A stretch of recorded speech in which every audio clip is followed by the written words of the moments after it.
anak-anakku yang tersayang, jumpa lagi dengan Ibu Cindy. Salam sehat, salam DCTM. Bagaimana kabar anak-anak hari ini? Ibu berharap anak-anak di rumah dalam keadaan sehat ya, dan tetap semangat tentunya. Nah, hari ini kita masih akan belajar di tema 1 anak-anak, dengan judulnya apa? Hidup rukun. Dengan subtema kita yang keempat, hidup rukun di masyarakat. Nah, sebelum memulai pembelajaran kita hari ini, ayo anak-anak mempersiapkan buku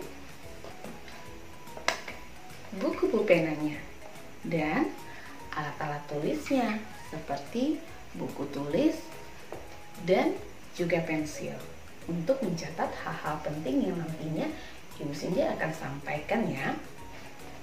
Oke, baik anak-anak. Kita mulai di pembelajaran kita yang pertama. Tapi sebelumnya Ibu Cindy akan menampilkan 2 buah gambar yang anak-anak harus amati. Ayo kita lihat. Pada gambar yang pertama, anak-anak sudah amati gambar yang pertama? Bagaimana keadaannya? Keadaan lingkungan sekitar itu begitu kotor ya. Sampah dan daun-daun berserakan. Bau sampah itu mengganggu lingkungan sekitar. Itu sehat atau tidak? Tentu tidak sehat ya anak-anak. Dan pada gambar yang kedua, coba anak-anak amati gambar yang kedua. Pada gambar yang kedua ini bagaimana? Semua warga bergotong royong atau sama-sama membersihkan sampah yang ada di lingkungan mereka, bukan? Lihat, mereka begitu semangat, mereka begitu rukun satu dengan yang lainnya untuk membersihkan lingkungan sekitar mereka. Dengan begitu, terciptanya hidup yang nyaman anak-anak. Hal ini penting juga dan anak-anak harus lakukan di lingkungan sekitar. Oke? Dan berbicara tentang daun-daun yang berserakan tadi, ini ada hubungannya anak-anak dengan pembelajaran SBDP yang akan kita pelajari hari ini. Itu apa? Jenis-jenis bahan alam untuk membuat hiasan. Nah, daun-daun itu termasuk bahan alam ya anak-anak. Tapi sebelumnya anak-anak tahu tidak? Bahan alam itu apa? Bahan alam merupakan bahan yang terdapat di lingkungan sekitar kita. Sekali lagi, bahan alam adalah bahan yang terdapat di lingkungan sekitar kita. Yang kemudian bahan ini pun dapat diolah menjadi kerajinan atau juga hiasan. Ya. Nah, jenis-jenis bahan alam itu apa saja? Yang pertama contohnya, biji jagung. Yang kedua, biji kacang tanah. Dan biji kacang hijau. Hiasan yang dibuat biasanya dalam bentuk kolase atau mozaik. Ya, hiasan yang dibuat biasanya dalam bentuk kolase atau mozaik. Nah, salah satu jenis karya bahan alam 2 dimensi adalah kolase. Ingat, salah satu jenis karya bahan alam 2 dimensi itu adalah kolase. Anak-anak di rumah ingat tidak bagaimana membuat kolase? Masih ingat? Kolase dibuat dengan cara menempelkan bahan alam pada permukaan gambar. Ini contohnya. Anak-anak sudah perhatikan? Ini dia contoh dari kolase. Dan apa saja yang disiapkan jika kita membuat kolase anak-anak? Ada yang tahu? Yang pertama alat dan bahannya, pensil warna, kertas gambar, yang ketiga lem, kemudian ada gunting, dan dedaunan atau bahan alam yang lainnya. Ya, ada yang pertama tadi apa? Pensil warna, yang kedua itu kertas gambar, kemudian lem, gunting, dan terakhir dedaunan atau bahan alam yang lainnya. Nah, langkah-langkah membuat kolase itu bagaimana ya? Anak-anak tahu? Yang pertama, tirulah sketsa gambar apa saja yang anak-anak buat di kertas gambarmu. Ingat, tirulah sketsa gambar apa saja bebas di kertas gambarmu. Yang kedua, gunting dan rapikan daun atau kelopak bunga yang kering. Ya, gunting dan rapikan daun atau kelopak bunga yang kering. Ingat, berhati-hati jika menggunakan guntingnya, minta ditemani oleh orang tuanya. Dan yang ketiga, tempelkan daun atau kelopak bunga yang telah disiapkan tadi. Ingat, tempelkan daun atau kelopak bunga yang telah anak-anak siapkan. Dan yang keempat, apa? Anak-anak dapat membuat gambar kreasi anak-anak dan mewarnai latar belakang untuk memperindah karya anak-anak. Nah, mudah kan untuk membuat kolase? Nah, Ibu Cindy yakin anak-anak pasti bisa membuatnya di rumah. Dan selain kolase, kita juga bisa membuat mozaik anak-anak. Mozaik menggunakan bahan alam. Nah, mozaik dibuat dengan cara menempelkan kepingan-kepingan bahan alam pada bidang datar. Sekali lagi, mozaik dibuat dengan cara menempelkan kepingan-kepingan bahan alam pada bidang yang datar. Dan bahan alam untuk membuat mozaik itu antara lain, yang pertama, pecahan kulit telur. Lihat, pecahan kulit telur. Dan yang kedua, apa? Biji-bijian dan potongan kertas. Ya, ada yang pertama pecahan kulit telur, biji-bijian, dan potongan kertas. Jadi dari bahan-bahan itu anak-anak bisa membuat hasil karya yang indah anak-anak. Dan anak-anak bisa mempraktekannya di rumah. Oke? Baik anak-anak, sekarang kita akan belajar di muatan matematika. Nah, di muatan matematika ini kita akan belajar tentang menghitung penjumlahan dan pengurangan suatu bilangan. Penjumlahan dan pengurangan dilakukan dengan memperhatikan nilai tempat dari setiap bilangan itu sendiri. Jadi anak-anak harus tahu yang mana menjadi ratusan, puluhan, dan juga satuannya. Nah, untuk mengingatkan anak-anak, Ibu Cindy akan menampilkan angka berikut. Nah, dari angka ini, angka berapa ini? 257. Dari angka ini, anak-anak tahu tidak yang mana menjadi ratusan? Ya, angka 2. Dan yang mana sih yang menjadi puluhannya? Betul, angka 5. Dan yang menjadi satuan itu adalah angka 7. Jadi anak-anak harus tahu sebelumnya untuk menjumlahkan dan mengurangi bilangan itu, nilai tempatnya harus tahu yang mana menjadi ratusan dan yang mana menjadi puluhannya. Oke, sekarang kita lihat lagi. Anak-anak perhatikan lagi contoh yang Ibu Cindy tampilkan. Di sini Ibu Cindy menampilkan berapa jumlah dan selisih dari bilangan 248 dan 175. Berapa jumlah dan selisih bilangan 248 dan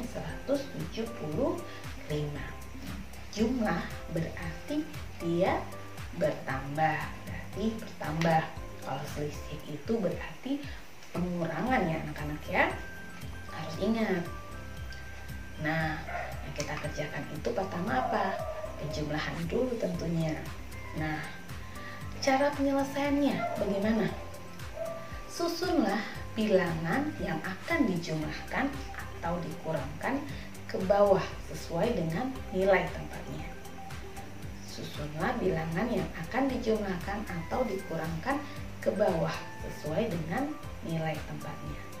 Yang mana tadi yang menjadi ratusan, puluhan, dan satuan, ya, sesuai dengan nilai tempatnya masing-masing. Nah, coba kita lihat. Yang pertama,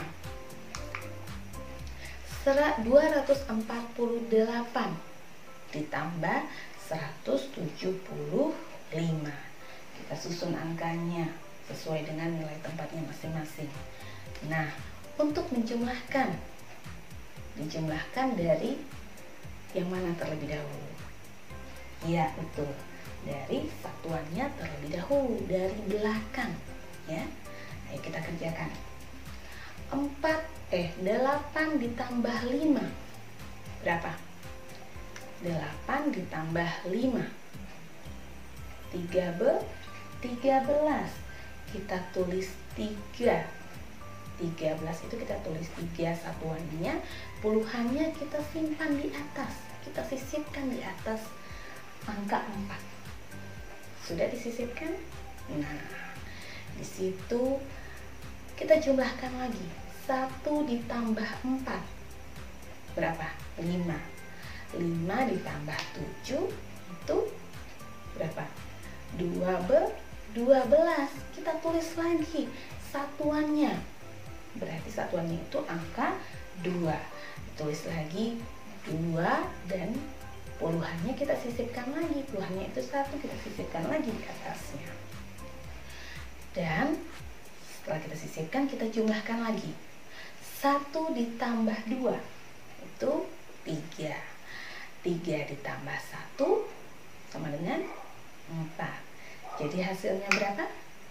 423. Nah, mudah ya. Sekarang selisihnya atau pengurangan yang kita selesaikan sekarang. Kita lihat masih angka yang sama. 248. Lihat, 248 dikurangi 175. Ini kita mau mencari selisihnya atau pengurangannya.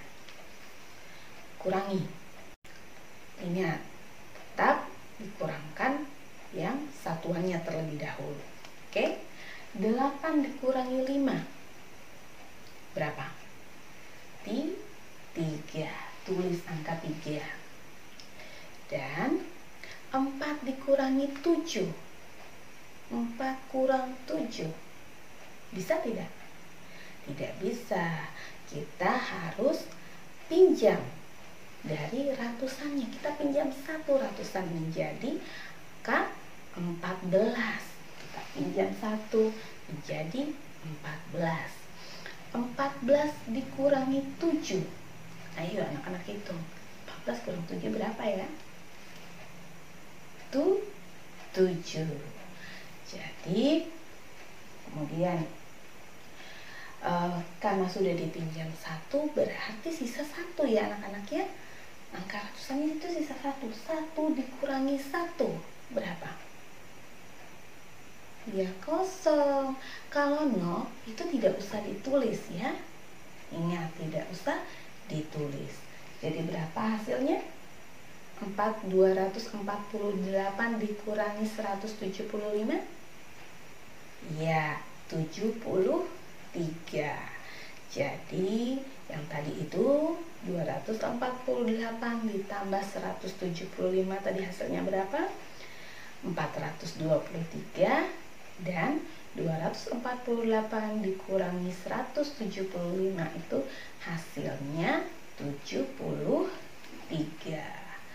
Nah, Sampai sini anak-anak semoga bisa memahami ya. Baik anak-anak, sekarang kita masuk di muatan bahasa Indonesia. Nah, di muatan bahasa Indonesia ini kita akan belajar tentang kalimat penolakan pada teks dan percakapan. Nah, anak-anak, jenis-jenis kalimat itu bermacam-macam loh. Pada subtema 3 kita kemarin kita sudah belajar tentang kalimat perintah.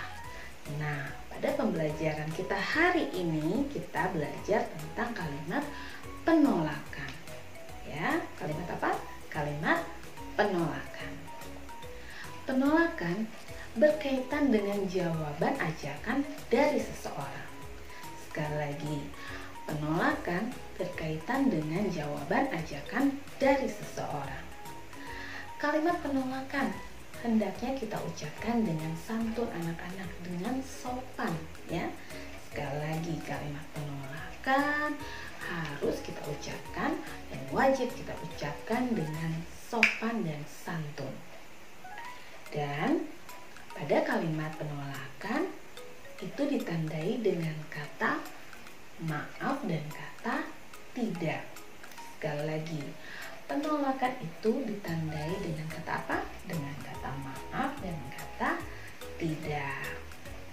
Dan penolakan juga sering diucapkan pada percakapan sehari-hari anak-anak, baik itu dengan teman atau dengan siapa saja ya. Sekali lagi, penting untuk anak-anak ingat kalau penolakan itu harus kita ucapkan dengan santun. Untuk apa sih sebenarnya? Ya, untuk menjaga kerukunan kita. Jika kita mengucapkan kalimat penolakan dengan marah-marah, dengan emosi, maka apa yang terjadi?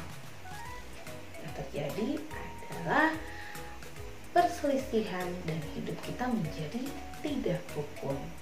Ya, itu tidak baik anak-anak. Oke? Dan sekarang coba anak-anak amati percakapan yang Ibu Cindy tampilkan ini. Nah, pada percakapan ini anak-anak lihat, kita baca sama-sama ya. Malam ini kita ronda ya Pak Rudi. Nah, malam ini kita ronda ya Pak Rudi. Kemudian Pak Rudi menjawab, maaf Pak, saya tidak bisa ikut. Sekali lagi, maaf Pak, saya tidak bisa ikut. Nah, menurut anak-anak, dalam percakapan tersebut, apakah Pak Rudi sudah menolak dengan sopan atau tidak? Ya, betul. Pak Rudi telah menunjukkan penolakan yang tepat dengan menggunakan kata apa? Dengan menggunakan kata maaf. Ya, sekali lagi, Pak Rudi telah menunjukkan penolakan yang tepat dengan memakai kata maaf. Nah, di sini Ibu Cindy sangat berharap pada anak-anak ketika anak-anak mengucapkan atau menyampaikan kalimat penolakan, baik itu dengan teman atau dengan siapa saja, ucapkanlah kalimat itu dengan santun atau sopan anak-anak, tidak dengan marah-marah. Bisa? Ibu Cindy yakin anak-anak di rumah itu bisa melakukannya. Baik anak-anak, demikian materi yang Ibu Cindy bisa sampaikan pada video pembelajaran kita hari ini. Semoga bermanfaat ya. Dan Ibu Cindy ingatkan kembali untuk anak-anak mengerjakan tugasnya di classroom. Dan juga ayo berlatih pada buku penanya. Ingat, jangan lupa jaga kesehatan, rajin berolahraga, dan ketika keluar rumah selalu ingat protokol kesehatan. Pakai masker, rajin cuci tangan, dan jaga jarak dengan orang di sekitar. Oke, sampai jumpa di video selanjutnya ya anak-anak. Tetap sehat, tetap semangat. Bye. Sampai berjumpa kembali pada episode selanjutnya. Salam DJTM. Terima kasih. Dadah.